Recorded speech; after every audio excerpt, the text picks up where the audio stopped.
Hi, it's David Fraser from Bunkie Life here. I wanted to show you guys a little bit about how I do my screens. The most kind of best looking way to do it is you have your Bunkie frame in your window here, as you can see here, and then just remove it temporarily.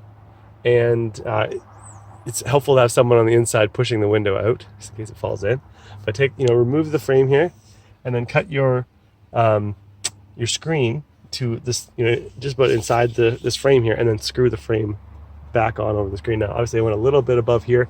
If you do that, for example, you can take an X-Acto knife and kind of run it over here, make a little nick here in the frame and pull it out. And it's helpful to have a stapler so you can staple it in before you screw it. So staples and the screen, then it looks kind of, if you zoom out, it looks really nice and looks kind of professional. Obviously I need something to cut this off, but once I finish that, it'll look nice and professional. And that's the best way to install the screen. We used to have clips and stuff, and they kind of like attracted water into the window, but this way it actually sheds water a little bit and looks great and keeps the bugs out.